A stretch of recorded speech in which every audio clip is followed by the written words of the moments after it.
नमस्कार दोस्तों, मेरा नाम है करण और आप देख रहे हैं हमारा यूट्यूब चैनल ऑनलाइन इंडिया।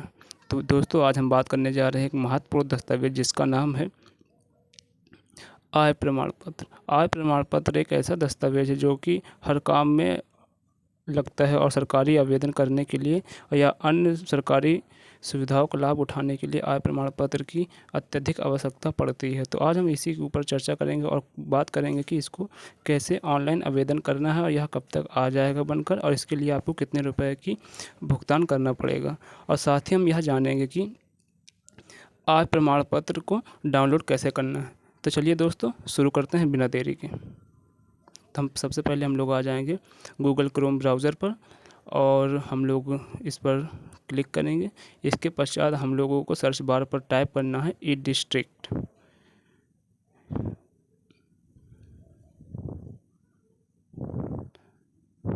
और जैसे ही आप लोग ई डिस्ट्रिक्ट टाइप करेंगे तो आप यहाँ पर सबसे पहले आपको यह ई डिस्ट्रिक्ट की वेबसाइट यूपी की है जो कि आपको मिल जाएगी। इस पर आपको क्लिक करना है और इसके पश्चात आपको सिटीजन लॉगिन पर क्लिक करना है। और जैसे ही आप सिटीजन लॉगिन पर क्लिक करते हैं तो आप एक दूसरे इंटरफेस पर पहुंच जाएंगे, इसी जो ऑफिशियल वेबसाइट है। तो चलिए क्लिक करते हैं सिटीजन लॉगिन पर। और जैसे ही आप लोग सिटीजन लॉगिन पर क्लिक करेंगे तो आप यहाँ रीडायरेक्ट हो जाएंगे सिटीजन यहाँ दूसरे इंटरफेस पर।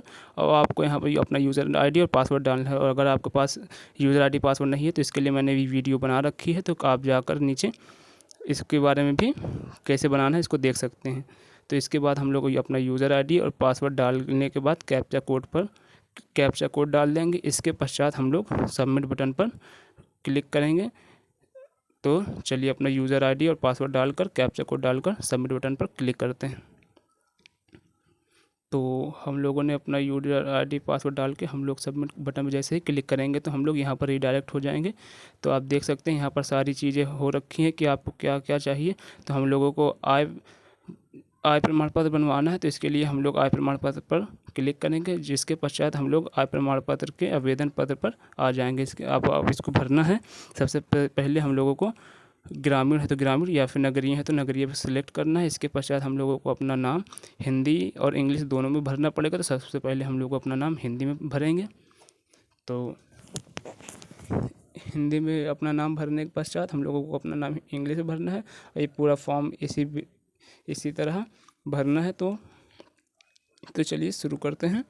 तो यहाँ पर अब आप देख सकते हैं कि अपना पता डालना पड़ेगा, जिसमें मकान नंबर, मोहल्ला, जनपद, तहसील वगैरह डालनी है। तो चलिए शुरू करते हैं। इसके पश्चात आपको अपना कुछ दस्तावेज भी अपलोड करने पड़ेंगे, जैसे कि आपकी फ़ोटो, स्वप्रमाणित घोषणा पत्र और उसके साथ ही साथ आपको एक पहचान पत्र अपलोड करना होगा। तो चलिए क्लिक करते हैं। सबसे पहले हम लोग जैसे कि आप लोग देख सकते हैं यहाँ पर परिवार के सदस्यों की संख्या भी डालनी है। तो यहाँ पर हम लोग परिवार के सदस्यों की संख्या डालेंगे तो वहाँ पर सारे परिवारों का विवरण देना पड़ेगा कि कौन कितना कमाता है। तो जिनकी इनकम है उनकी इनकम डालेंगे जो कमा रहे हैं, और वो क्या करते हैं ये भी डालना है। तो जिनकी इनकम है उनके लिए हम लोग डाल देंगे। जैसे हमने यहाँ पर इनके पिताजी का नाम डाला है तो इसमें 36,000 रुपये हमने डाल रखे हैं। और अगर नहीं काम करते हैं तो वहाँ पर शून्य ही रहने दें। इसके पश्चात हम लोगों को एक विवरण देना पड़ेगा कि यह कुशल मजदूर हैं या रोजगार के लिए हैं या अकुशल हैं। तो हम लोग अकुशल पे क्लिक करेंगे। और जितना हम लोगों ने डाला है कि इनके पिताजी, जैसे कि हम लोगों ने इनके पिताजी का डाला है कि 36,000 रुपये वार्षिक आय है, तो हम लोग यहाँ पर भी 36,000 रुपये वार्षिक आय दर्ज करेंगे। इसके पश्चात हमें नीचे आ जाना है। यहाँ पर हमें कुछ नहीं भरना है। इसके पश्चात आप देख सकते हैं कि यहाँ पर अपने आप ही दर्ज हो गया है वार्षिक आय 36,000 रुपये। और यहाँ पर आप देख सकते हैं कि इससे पहले आपका प्रमाण पत्र बना है, हाँ तो हाँ और नहीं तो नहीं। अगर हाँ करेंगे तो इसमें आपको प्रमाण पत्र क्रमांक डालना पड़ेगा जो आपको पुराना प्रमाण पत्र होगा, आय प्रमाण पत्र। तो फिर इसके पश्चात हम लोग हाँ करेंगे तो आपको अपना प्रमाण पत्र नंबर डालना पड़ेगा। इसके पश्चात आपने शुल्क भुगतान कर दिया, हाँ इस पे रहने देंगे। इसके पश्चात हम लोग आधार नंबर डालेंगे अपना। आधार नंबर और किस लिए बनवाना चाहते हैं ये भी डालना होगा। तो छात्रवृत्ति या शिक्षा संस्थान प्रवेश या अन्य किसी के लिए, तो हम लोग छात्रवृत्ति चूज़ कर लेते हैं क्योंकि छात्रवृत्ति के लिए ये बनाया जा रहा है। और इसके पश्चात हम लोगों को डॉक्यूमेंट्स अपलोड करना होगा जैसा कि हम लोगों ने पहले ही बताया था। तो चलिए इसका कुछ विवरण बच रखा है, तो इसको हम लोगों ने सबमिट कर दिया है। इसके बाद हम लोग फ़ोटो, उम्र प्रमाण घोषणा पत्र और एक पहचान पत्र। तो सबसे पहले हम लोग फ़ोटो अपलोड कर लेते हैं। फ़ोटो शीर्ष चुनने के बाद हम लोग चूज़ फ़ोटो पर, जहाँ पर हमारी फ़ोटो होगी वहाँ पर उसको चूज़ कर लेंगे। और भाइयों एक बात और ध्यान रखिएगा कि इसकी साइज़ फ़ोटो से प्रमाणित घोषणा पत्र और आपके पहचान पत्र का साइज़ 50 और 100 KB के बीच में होना चाहिए। इससे ज़्यादा और कम नहीं होना चाहिए, वरना था यह आपका फॉर्म यह फ़ोटो अपलोड नहीं करेगा। तो इस बात का खासा ध्यान रखिएगा। तो देखिए हमारा फ़ोटो अपलोड हो रखा है। इसके बाद सब प्रमाणित घोषणा पर अपलोड करेंगे। तो हम लोग चूज़ कर लेते हैं जहाँ पर भी हमने सेव कर रखा है। तो चलिए चूज़ कर लेते हैं। तो ये हमने अपने फाइल से स्वप्रमाणित घोषणा पत्र चूज़ कर लेते हैं। चलिए जी, इसके बाद हम लोग अपलोड के ऑप्शन पर क्लिक करेंगे। अब इसके बाद हम लोग एक अन्य दस्तावेज डालेंगे क्योंकि हम लोग राशन कार्ड या ये सब नहीं डालना चाहते हैं। तो हम लोग अपना आधार कार्ड डालेंगे। तो हम लोग अन्य पर सिलेक्ट करते हैं और शीर्ष पर आधार कार्ड अपने टाइप कर लेंगे हम लोग। और टाइप करने के बाद यहाँ पर अपलोड के ऑप्शन पर क्लिक करेंगे और यहाँ पर जहाँ पर भी हमारा आधार कार्ड होगा वहाँ पर जाकर उसको चूज़ कर लेंगे। सॉरी भाई, यहाँ पर एक मैसेज आ गया था तो इसके लिए क्षमा चाहता हूँ। तो ठीक है, इसके पश्चात हम लोग अपलोड कर लेते हैं। जैसे कि आप लोग देख सकते हैं यहाँ पर तीनों दस्तावेज अपलोड हो चुके हैं। और एक बात और, आपको अगर लगता है कि कोई गलत दस्तावेज अपलोड हो गया है तो आप इस पर टिक मार्क लगाकर इसको हटा भी सकते हैं और नया दस्तावेज फिर से अपलोड कर सकते हैं। इसके पश्चात हम लोग दर्ज करने के ऑप्शन पर क्लिक करेंगे, लेकिन उससे पहले हम लोग इसको जाँच लेंगे कि सही जानकारी सही से भरी है। तो हाँ, सही जानकारी हमने तो सही से भरी है। तो दर्ज करने पर क्लिक करेंगे। इसके बाद हम लोगों को शुल्क को भुगतान करना है। आप लोग डायरेक्ट भी कर सकते हैं, लेकिन मैंने बाद से किया है तो मैं शुल्क भुगतान कर देता हूँ।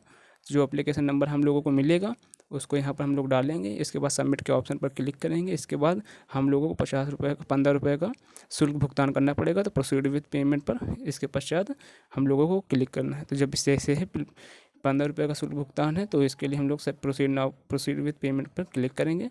तो ये हम लोग रिडायरेक्ट हो जाएंगे पेमेंट गेटवे पे, जहाँ पर आप debit card, internet banking, QR या UPI से पे कर सकते हैं। तो आप जिससे चाहे मन उससे कर सकते हैं। हम लोग डेबिट कार्ड से करेंगे तो हम लोगों ने डेबिट कार्ड सेलेक्ट कर लिया है। तो यहाँ पर हम लोगों को card number, expiry date, CVV number, card holder जैसी जानकारियाँ भरनी होगी। इसको भरने के पश्चात हम लोग मेक पेमेंट पर क्लिक करेंगे और जैसे ही मेक पेमेंट पर क्लिक करेंगे हम लोग उसके बाद प्रोसीड विथ पेमेंट पर क्लिक करेंगे। इसके पश्चात हम लोगों के फ़ोन पर एक OTP आएगी। तो जो भी आपका मोबाइल नंबर दर्ज होगा उस पर एक OTP आएगी। तो उस OTP को हम लोगों को यहाँ पर 6 अंकों की OTP को यहाँ पर दर्ज करना है और दर्ज करने के पश्चात हम लोगों को सबमिट पर क्लिक करना है। और जैसे ही आप लोग सबमिट पर क्लिक करेंगे तो आपका पेमेंट हो जाएगा। कभी कभी नेटवर्क की प्रॉब्लम हो सकती है दोस्तों। तो आप घबराएं ना ऐसी चीज़ देखकर। इसके बाद आप लोग विंडो को क्लोज़ कर दें, ब्लू लाइन से जो लिखा है विंडो क्लोज़। इसके पश्चात आप पुनः लॉगिन कर लें। अब पुनः लॉगिन करने के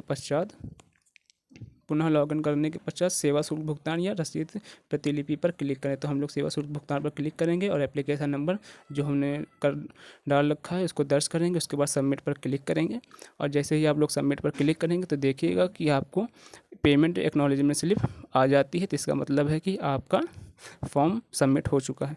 इसके पश्चात आप लोग इस रसीद को, एक्नॉलेजमेंट स्लिप को आप डाउनलोड कर सकते हैं सुरक्षित करने पर क्लिक करके। तो हम लोग चलिए सुरक्षित कर लेते हैं इसको। तो सुरक्षित करने पर हम लोग क्लिक करेंगे तो इसके पश्चात हम लोग को देख सकते हैं कि हम लोगों को ऐसा एक्नॉलेजमेंट स्लिप मिलेगा पेमेंट का। तो हम लोग एक्नॉलेजमेंट स्लिप को डाउनलोड कर सकते हैं और आपके पास प्रिंटर है तो आप प्रिंट भी कर सकते हैं। तो चलिए हम लोग PDF फॉर्म में डाउनलोड कर लेते हैं इसको। तो ये हम लोग जैसा कि देख सकते हैं यहाँ पर हम लोग PDF फॉर्म में इसको सेव कर लेंगे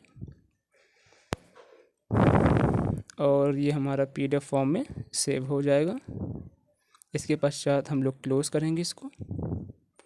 और दोस्तों एक बात और, अगर आपको ये ये जानकारी आपके काम आई हो तो कृपया करके आप चैनल को लाइक, शेयर और सब्सक्राइब कर दें। ऐसे ही जानकारी और